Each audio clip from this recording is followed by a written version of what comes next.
दुख का अधिकार फर्स्ट चैप्टर है, हिंदी ग्रामर क्लास 9 का पाठ्य पुस्तक के प्रश्न अभ्यास है। और इसमें जो अगर देखा जाए तो पाठ्य पुस्तक के प्रश्न अभ्यास मौखिक है। ये क्वेश्चन मौखिक है, परंतु ऐसा नहीं है कि ये क्वेश्चन पूछे जाते हैं। निम्नलिखित प्रश्नों से एक दो पंक्तियों में उत्तर होते हैं। तो पहला क्वेश्चन दिया हुआ है, किसी व्यक्ति की पोशाक को देखकर हमें क्या पता चलता है?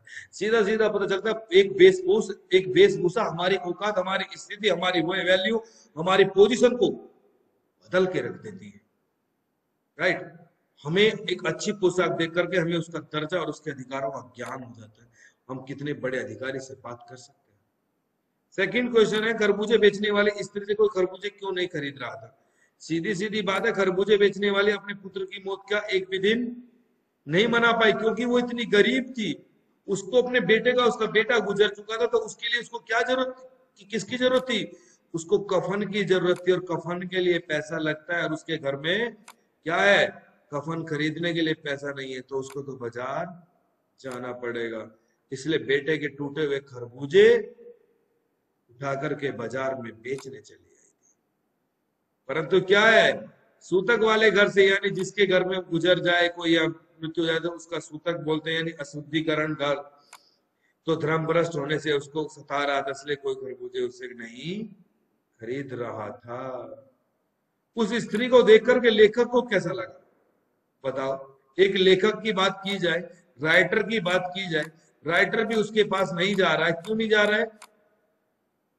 राइटर क्यों नहीं जा रहा? राइटर को जाना चाहिए, इसलिए जाना चाहिए उसकी हेल्प करने के लिए। परंतु उसने भी क्या किया कि वो भी अपनी वेशभूषा के कारण क्या क्या किया, वो भी डर गया, और उसके डर ने उसको वहां पर नहीं जाने दिया। नेक्स्ट क्वेश्चन देखें। ठीक है, अब नेक्स्ट क्वेश्चन देखते हैं कि सबसे पहली बात क्या लिखी हुई है।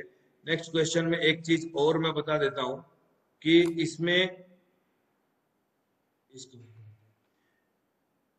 क्या है, देखकर फुटपाथ को कैसे लगी स्त्री? फुटपाथ यानी पैरों का जो फुटपाथ है उसकी बात की जा रही है। राइट?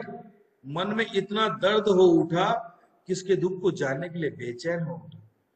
उस स्त्री के लड़के, नेक्स्ट क्वेश्चन, उस स्त्री के लड़के की मृत्यु क्या कारण था? सबको पता है, सांप ने डस लिया था मुंह अंधेरे, यानी सुबह सुबह, मॉर्निंग टाइम, प्रातः काल, पूसा काल। ठीक है, नेक्स्ट क्वेश्चन है, बुढ़िया को कोई भी उधार क्यों नहीं देता था? क्योंकि स्त्री का जो कमाऊ बेटा था, जो कमाने वाला था, वही गुजर गया, तो पैसे वापस मिलने वाले की उम्मीद नहीं है, इसलिए कोई उसे इकन्नी दुवन्नी यानी एक पैसा दो पैसा भी कोई नहीं देता था। तो ये तो हुए क्वेश्चंस। अब आते हैं मेन क्वेश्चन जो आपको लिखने हैं। लिखने तो ये भी क्वेश्चंस हैं, ये भी सभी क्वेश्चंस आपको लिखने चाहिए, ये भी पेपर में पूछे जाते हैं।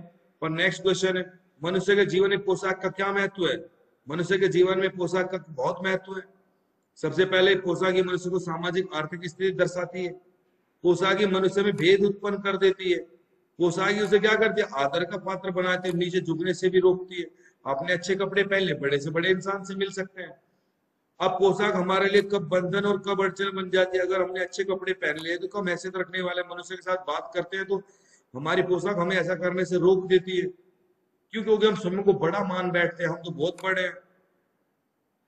सामने वाले को छोटा मानकर उसके साथ बैठने और बात करने में संकोच अनुभव होता है, यानी संकोच यानी एक अपने आप को बहुत ग्लानि, अपने आप को नफरत, अपने आप को घृणा पैदा होती है, अपमान लगता है। लेखक उस स्त्री के रोने का कारण क्यों नहीं जान पाया? सीधा सीधा समझे कि लेखक उस स्त्री के रोने का कारण इसलिए नहीं जान पाया क्योंकि रोती हुई कोई स्त्री हो और उसके मन में एक व्यथा उठे, यानी दर्द उठे कि अपनी अच्छी और उच्च कोटि की पोशाक के कारण फुटपाथ पर नहीं बैठ सकता। लेखक इसलिए उस स्त्री को रोना का कारण नहीं जान पाया क्योंकि उसने भी एक अच्छे कपड़े पहने हुए थे, इसलिए क्या है, वो भी उसके पास नहीं जा पाता, अपना दर्द नहीं पूछ पाता उससे। तो एक चीज सोचो कि किसी का कोई दर्द नहीं जान पाता है। नेक्स्ट क्वेश्चन है, भगवान अपने परिवार का निर्वाह कैसे करता था? सीधा सीधा समझे, भगवान क्या करता था अपने परिवार का? भगवान शहर के पास 1.5 बीघा जमीन पर हरी लरकारियां यानी सब्जियां, तरकारियां और खरबूजे उगाया करता था। वह हर रोज उन्हें सब्जी मंडी या फुटपाथ पर बैठकर के बेचा करता था। इस प्रकार वह कछियारी करके अपने परिवार का नियम क्या करता है, निर्वाह करता है, यानी पालन करता था। अब आप सीधा सीधा समझ ऐसे भी समझ सकते हैं कि जो सब्जी उगाता है उसको क्या कहते हैं, कछियारी भी कहते हैं। राइट, समझ में आ गया। चलिए, लड़के की मृत्यु के बाद दूसरे दिन बुढ़िया खरबूजे बेचने क्यों चल पड़ी? लड़के, भाई बड़ी मजबूरी थी उस लेडीज की, ऐसी मजबूरी आ गई कि उस बच्चे उसकी क्योंकि उसको खरबूजे बेचने जाना पड़ा, क्योंकि उसको अपने बच्चे को कफन तो कम से कम पहनाना था। सांप के हाथ से लड़के की झाड़ फूंक कराने में, नाग देवता की पूजा करने में और मृत्यु के बाद अंत्येष्टि करने में बचे खर्च के कारण उसके घर में अनाज का दाना भी न बचा था। इसलिए उसको मृत्यु के दूसरे दिन ही बुढ़िया खरबूजे बेचने जानी पड़ी। बुढ़िया के दुख को देखकर लेखक को अपने पड़ोस की संभ्रांत महिला की याद क्यों आई? क्योंकि संभ्रांत माने यानी धनी धनी महिला। जब एक बुढ़िया के पुत्र का शोक को देखा तो उसने अनुभव किया कि इस बेचारी के पास तो रोने धोने का भी समय नहीं है, अधिकार नहीं है। तभी से उसकी तुलना उसने किससे की? अपने पड़ोस की संभ्रांत महिला को याद आ गई। महिला पुत्र शोक में जो 2.5 महीने तक पलंग पर पड़ी रही थी। अब सोचो, एक धनी महिला 2.5 महीने तक अपने पुत्र के लिए पलंग पर पड़ी रहती है, और इसको खाना भी मिलता है बेड पर, या पानी भी मिलता है, और सो भी सकते हैं, और उसके पास इतना पैसा है। परंतु एक गरीब के पास इतना भी पैसा नहीं है कि वो अपने बच्चे को कफन पहना सके और खुद के बच्चे को खाना के लिए भी इंतजाम कर सके। तो उसे तो उससे अगले दिन ही तुरंत जाना पड़ेगा। ये देखिए, बाजार के लोग खरबूजे बेचने वाली स्त्री के बारे में क्या क्या कह रहे थे, अपने शब्दों में लिखिए। नेक्स्ट क्वेश्चन है, बाजार के लोग खरबूजे बेचने वाली स्त्री के बारे में क्या कह रहे थे? सबसे पहले वे यही कह रहे थे, ताने दे रहे थे, धिक्कार कर रहे थे। कह रहे थे क्या कि कोई तो, ये बुढ़िया कितनी बेहया है जो अपने बेटे के मरने के दिन भी खरबूजे बेचने चली आई। अब आप सोचें कि जो इस तरह से कर रहा हो उसके साथ कैसे बेचने चली आई। दूसरे सज्जन कह रहे थे, जैसी नियत होती है अल्लाह वैसी ही बरकत देता है। सामने फुटपाथ पर दिया सलाई से कान खुजलाते हुए एक आदमी कह रहा था, अरे इन लोगों का क्या है, ये कमीने लोग रोटी के टुकड़े पर जान देते, ये नहीं देख रहे कि दूसरा इंसान क्या मजबूरी है, क्या कंडीशन है, क्या परिस्थिति है। इनके लिए बेटी या बेटी, खसम लुगाई, पति पत्नी, यानी ईमान धर्म सब रोटी का टुकड़ा है। यानी सब ईमान रोटी का टुकड़ा माने रोटी के टुकड़े के लिए कुछ भी कर सकते। जैसी नियत होती है वैसे ही अल्लाह वैसी बरकत देता है। अरे नियत अच्छी रखने से क्या अल्लाह बरकत दे देगा? जब उसकी इतनी स्थिति खराब है, इतनी मजबूरी है कि उसका बेटा गुजर चुका है और उसके घर में कुछ भी नहीं है, क्या नियत में करने से ऐसा होगा कि उसके लिए कपड़ा आ जाए, कफन खरीद ले कोई? उसके चाहने या ना चाहने से उसका कोई खरबूजे तो खरीद नहीं रहा है उस स्त्री के।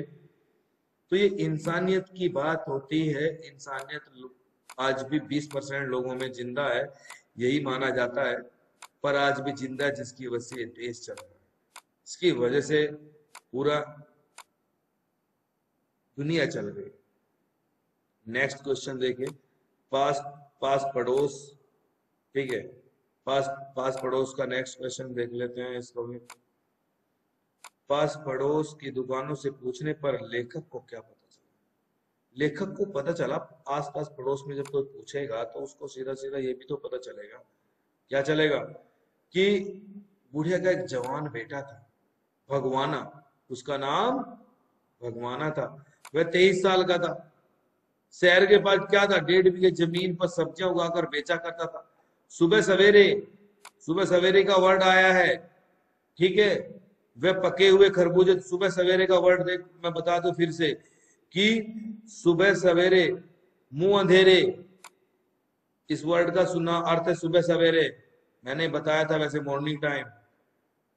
तो सुबह सवेरे उस पके हुए खरबूजे तोड़ रहा था, उसका पैर एक सांप पर पड़ गया, सांप ने डस लिया।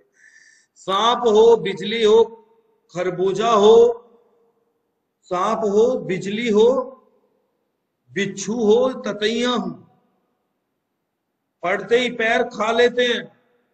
और बिजली डस लेती है, डंक वो भी मारती है, सोट वो भी देती है।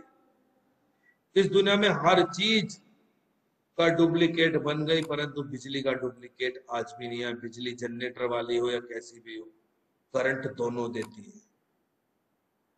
लड़के को बचाने के लिए बुढ़िया माँ ने क्या क्या उपाय किए? सब उपाय किए जो उसकी सामर्थ्य में थे, जो उसकी स्थिति में थे, जो वो जितना कर सकती थी। सांप का विष उतारने के लिए झाड़ फूंक करने वाले ओझा को बुला लाया, और ओझा तो क्या है कि झाड़ फूंक के नाम पे क्या है, नाग देवता की पूजा करेंगे, घट का आटा और अनाज इन्हें तो चाहे कितना भी कोई गरीब हो दान दक्षिणा के रूप में दे देंगे, और बेटे के पैर पकड़कर विलाप किया और विष के प्रभाव से शरीर काला पड़ गया, परंतु वह मृत्यु को प्राप्त कर गया। अब बताओ, ये ओझा जो होते हैं झाड़ फूंक करने वाले, उसके बेटे को जिंदा नहीं किया, और फिर भी लोग झाड़ फूंक करने वाले पर विश्वास करते हैं। लेखक ने बुढ़िया के दुख को अंदाजा कैसे लगाया? बुढ़िया के दुख का अंदाजा लगाने के लिए पड़ोस में रहने वाले एक संभ्रांत महिला को याद किया। उस महिला का पुत्र पिछले वर्ष चल बसा था। वह महिला 2.5 मास तक पलंग पर पड़ी रही थी। उसे अपने पुत्र की याद में मूर्छा आ जाती थी। हर 15 मिनट बाद मूर्छा जाती है। यानी कोई अमीर महिला है, वो तो कभी भी शोक मना सकती है, उसके शोक मनाने का कोई सीमा नहीं है, वो कभी भी शोक मना सकती है। ये तो हुई बात। और इस पाठ का शीर्षक यानी टाइटल क्या है? मेन बात यहीं पर अटक जाती है। तो इस क्वेश्चन को हम कल देखेंगे। प्रश्न, इस पाठ का शीर्षक दुख का अधिकार कहां तक सार्थक है, स्पष्ट कीजिए। दुख का अधिकार कहानी को पढ़कर ऐसा लगता है जैसे संभ्रांत व्यक्ति यानी दुखी व्यक्ति को ज्यादा भारी होता है, उन्हें दुख व्यक्त करने का अधिकार होता है। उनके दुख को देखकर आसपास के लोग भी दुखी नहीं होते, बल्कि उनके प्रति सहानुभूति दर्शाते हैं। ये बात तो होता है। अरे आप अगर परेशानी में हैं, आप अगर परेशान हैं कोई भी, तो 80% को आपकी परेशानी की चिंता नहीं है, और 20% आप पर हंसने वाले हैं। तो किसी के सामने अपना दुख जाहिर करने की कोई आवश्यकता नहीं है। घृणा भी प्रकट करते हैं, और वे तरह तरह की बातें भी करते हैं, कटाक्ष करते हैं, ताने देते हैं। गरीबों को दुख मानने का कोई अधिकार ही नहीं। सच है, इतने गरीब है कि उनका बेटा गुजर गया, अगले दिन उनके पास कफन खरीदने के लिए भी क्या है, बाजार जाना पड़ेगा। तो इस तरह से ये हरकत हो जाती है। ये आप देख रहे हैं गए, इसमें निम्नलिखित आशय स्पष्ट कीजिए, ये लिखा हुआ है। ठीक है, दिख जाएगा सभी को, डोंट वेरी। ठीक है, तो मैं इसी के लिए मैं बोल देता हूं। ठीक है, आपको सभी को दिख जाएगा, ये देखिए। और इसके बारे में मैं बताता हूं कि जैसे वायु की लहर, इन लिखा हुआ है, इनके आशय स्पष्ट करे, राइट। जैसे वायु की लहरें कटी हुई पतंग को सहसा यानी अचानक भूमि पर नहीं गिरने देती, उसी तरह खास परिस्थितियों में भी हमारी पोशाक, हमारी वेशभूषा हमें झुक सकने से रोके रखती है। अगर हम अच्छे कपड़े पहनते हैं और फिर हमें क्या है कि हमें बड़े बड़े से, किसी भी अमीर आदमी से, किसी भी धनी आदमी से हम बात कर लेते हैं, अगर हमारी उस तरह की पर्सनालिटी है। एक वेशभूषा आज हमारे समाज में बहुत बड़ी ये चीज बन चुकी है। लेखक कहना चाहता है, लेखक का क्या क्या कथन है इस बारे में? लेखक बताना चाहता है कि जो आज हमारी वेशभूषा है, हमारी हैसियत हमें नीचे गिरने और झुके रोकने से रोके रखती है। हवा की लहरें पतंग को एकदम सीधे नीचे नहीं गिरने देती, बल्कि धीरे धीरे गिरने की इजाजत देती है। ठीक उसी प्रकार हमारे कपड़े, हमारी वेशभूषा, हमारी वेश पोशाक, हमारे वस्त्र, हमारे पहनने के कपड़ों का ढंग नीची हैसियत वालों से एकदम मिलने जुलने नहीं देती। हमें उनसे मिलने में संकोच होता है, एक बड़ा अपमान लगता है। अरे हमने इतने अच्छे, हम सूट बूट में, दूसरा एक साधारण वस्त्र पहने हुए है, तो बड़ा अजीब समझा जाता है। Next question, very very important question, class 9 का फर्स्ट चैप्टर के लिए। इनके लिए बेटा बेटी कसम लुगाई, धर्म ईमान सब रोटी का टुकड़ा है। वो कितनी बड़ी बात कही है, ये ध्यान रखना, ठीक है। आशय यह है कि भूखा आदमी कौन सा पाप नहीं करता, अर्थात वह हर पाप करने को तैयार रहता है। विवश और लाचार व्यक्ति के घर में खाने के लिए एक भी दाना न हो और वह सारे कर्म रोटी के इंतजाम के लिए करेगा, रोटी पा लेना उसकी प्राथमिकता होगी। कई बार सुना होता है कि भूखा क्या ना करता, भूखा सब कुछ करता है, राइट। तो इसी प्रकार से होता, दुख होने का भी एक अधिकार होता। लेखक संभ्रांत महिला और गरीब बुढ़िया को दुखी होने का भी एक अधिकार देता है। अब नेक्स्ट क्वेश्चन है, ये देखो नेक्स्ट क्वेश्चन आ गया, राइट। क्या है कि शोक करने और गम मनाने के लिए भी सहूलियत चाहिए और दुखी होने का एक अधिकार होता है। लेखक संभ्रांत महिला को गरीब बुढ़िया के दुख मनाने का सोचता है और दुख प्रकट करने के लिए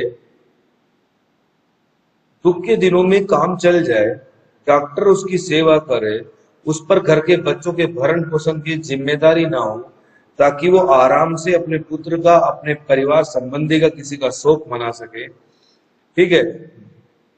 ये सबसे बड़ी बात है। लेखक ने दर्द सहा कि ऐसी मजबूरी आ जाती है जो गरीब लोग अपनी मजबूरी के कारण शोक भी नहीं मना पाते। शोक माने एक प्रकार का रोना होता है, जब हमारा कोई नुकसान हो जाता है या हमारा कोई संबंधी बिछड़ जाता है या उसकी मृत्यु हो जाती है, तो इस चीज से बड़ा अफसोस होता है। इसको दुख मनाने के लिए कई बार क्या है कि शोक करने और गम मनाने के लिए भी सहूलियत चाहिए, उसका भी एक अधिकार होता है। और लेखक संभ्रांत महिला और फटे दुख प्रकट करने के लिए, मृत्यु को शोक प्रकट करने के लिए मनुष्य को सुविधा चाहिए, उसके पास इतना धन, साधन और समय होना चाहिए। समझ रहे हो? गरीब लोग मजबूरी के कारण ठीक से शोक भी नहीं मना पाते। ये बहुत सही बात है।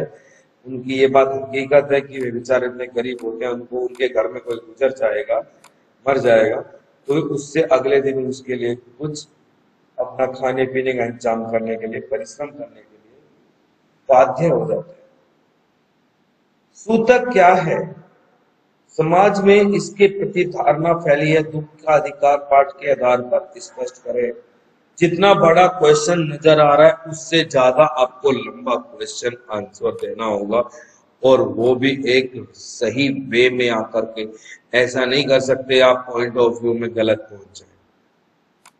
ये देखिए, सूतक क्या है, समाज में इसके प्रति क्या धारणा फैली है। दुख का अधिकार के पाठ के आधार पर क्या करना है, स्पष्ट करना है, बताना है, समझाना है। हिंदू परिवारों में लिखा है, हिंदू परिवारों में लिखा है कि क्या जब किसी की मृत्यु होती है तो उसे 13 दिन तक अपवित्र माना जाता है। इन्हें सूतक कहते हैं। समाज में सूतक के प्रति धारणा फैली है। इस स्थिति में उस परिवार के हर सदस्य या और हर वस्तु अपवित्र होती है। इन सदस्य के हाथ से ली गई वस्तुएं, खाने पीने और व्यक्ति का धर्म ईमान नष्ट हो जाता है। बताओ, एक कोई इंसान के गरीब गुजर जाए तो क्या एक इंसान के मरने से उसका घर कैसे अपवित्र हो गया? अरे जीना मरना तो इस सृष्टि का खेल है, तो पाप का भागीदारी बनता है। लोगों को इतना डरा जाए कि वो क्या करेगा, वो तो भाई पाप का भागी बन जाएगा। क्या ऐसा किसने कह दिया ऐसा कि पाप का भागी बनेगा? तो ये सब क्या करते हैं, डरा देते हैं, और ऐसा डराते हैं भयंकर वाला कि इंसान सोचने में मजबूर हो जाता है, भागीदार बनता है, सूतक से बचने का असंभव प्रयास करते हैं। तो ये लास्ट क्वेश्चन है, वेरी वेरी इंपॉर्टेंट क्वेश्चन। ये दोनों क्वेश्चन जो मैंने लास्ट में बताए, दुख का अधिकार पाठ में किस सामाजिक बुराई समझते हो? सामाजिक बुराई क्या है? सामाजिक बुराई वो है जो समाज बुराई करे, जो 4 लोग तुम्हारी बुराई करें, वो है। एक के बुरे कहने से बुरा नहीं होता, वो खुद को बुरा कहता है। इनके कारणों से प्रकाश डालते हुए इससे हानियों पर का भी उल्लेख करें तो सबसे बड़ी बात है कि दुख का अधिकार पाठ में सांप के काटने से का इलाज झाड़ फूक और ओझा से नागदेव की पूजा अर्चना कराने। अब मेन बात है इस चैप्टर को लिखा क्यों गया, अगर मैं इसको ऐसे समझाऊं और इसके कारणों पर प्रकाश डालते हुए इससे होने वाली हानियों का उल्लेख करो। देखो, किसी को सांप काट लिया तो झाड़ फूंक हुई, ओझा से नाग देवता की पूजा अर्चना करे होगी, वो भी नाग देवता की, क्योंकि नाग को वापस बुलाता हूं और फिर जिसको डसा है वो सांप वापस आएगा और इसके अंदर से क्या करेगा, विष को खींच लेगा। उसके नाम पे ओझा क्या करते हैं, इतना सारा धन लूट लेते हैं और फिर जपत हो जाते हैं कि लेट हो गया, सांप तो मर गया, ये है वो है, ठीक हो जाएगा, और वहां से क्या करके निकल लेते हैं। तो ये सामाजिक बुराई है, रूढ़िवादिता है, जागरूकता का अभाव है, यानी लोग जगे हुए नहीं है। लोग क्या है, अगर लोगों को कह देंगे अरे ये फोन तो 4,000 में मिल रहा है, 25,000 का फोन 4,000 मिल रहा है, अभी कैश करो, तुरंत क्रेडिट कर देंगे। सोचेंगे नहीं यार क्या कारण है, क्यों मिल रहा है। तो इस तरह से कि जिस कारण अनपढ़ और ग्रामीण लोग इन बुराइयों को सरलता से शिकार बन जाते हैं, सीधे साधे लोग होते हैं बेचारे। अब इन्हें फंसकर वे धन और समय तो गंवाते ही है, बल्कि पीड़ित होते हैं, व्यक्ति की जान से भी धो बैठते हैं। इसलिए समझदारी बहुत ज्यादा जरूरी है, समझदारी बहुत ज्यादा जरूरी है और एक समझदारी का होना बहुत ज्यादा आवश्यक है। अब इस चैप्टर में मानवीय संवेदना जगाना है, यानी कि मानवीय संवेदना अगर आप समझें तो तो समझेंगे कैसे, इसके लिए बहुत समझने वाली चीज है। ये चैप्टर निगेटिव थिंकिंग तो देते हैं। अब हिंदी ग्रामर से हिंदी लिटरेचर जो क्लास 9 से स्टार्ट होती है, सभी चैप्टर आपको एक निगेटिव थिंकिंग के बारे में बताएंगे, परंतु उसमें से सही सलाह, सही विचार निकाल करके आपके सामने रखेंगे। अब देखो, इस दुख का अधिकार, दुख का तो अधिकार है, किसको है, अमीर आदमी को। गरीब आदमी के पास दुख का अधिकार नहीं है। अब उसको दुख का अधिकार तो चाहिए, कम से कम वो भी रो सके। वो अधिकार किस चीज का मांग रहा है, वो दुख को दुखी होने का, खुद को दुखी करने का, खुद को रोने का, खुद को पीड़ा पहुंचाने का, खुद को नुकसान करने का, वो सिर्फ उसका अधिकार मांग रहा है। और इसकी मानवीय संवेदना को सोचो, मानवीय संवेदना यानी इंसानियत एक आज भी जिंदा है या है। पाठ के आलोक में स्पष्ट करना है। कैसे, दुख का अधिकार पाठ में खरबूजे बेचने वाली महिला की दुखी मनोदशा का ऐसा चित्रण करता है। वो ऐसा कहता है कि जब किसी बेचने वाली स्त्री जैसे दुखी, बेबस और शोक संतप्त अर्थात शोक में डूबी हुई हो, उसके दुख को महसूस नहीं कर पाते, इसके लिए ऐसी दुखी महिला घृणा उपवास के पात्र नजर आते हैं। ये लोग दुखी और व्यक्ति कटाक्ष करने से नहीं चूकते और क्या करते हैं, उनकी पोशाक उनके आड़े आ जाती है। इसी कारण है कि दूसरों के दुख की अनुभूति करे, यानी दूसरे की अनुभूति का एहसास करे और दुखी व्यक्ति पर हंसना छोड़कर उसके साथ बैठकर सच्ची ईमानदारी सहानुभूति प्रकट करे। परंतु याद रखना, कोई आपकी हेल्प कर रहा है, कोई आपसे प्यार से बात कर रहा है, तो भले ही आपको कितना भी गुस्सा आ रहा है, कैसे भी आप कोशिश करें कि आप उससे अच्छे से बात करें। और किसी कोई इंसान दुखी होता है तो हमारा एज ए इंसानियत फर्ज बनता है कि हम उसकी अच्छे से मदद करें, उसका साथ दें और उसकी मजबूरी में उसको सपोर्ट करें। यही चैप्टर था, ये चैप्टर कंप्लीट हुआ। Thank you very much. जय हिंद, वंदे मातरम।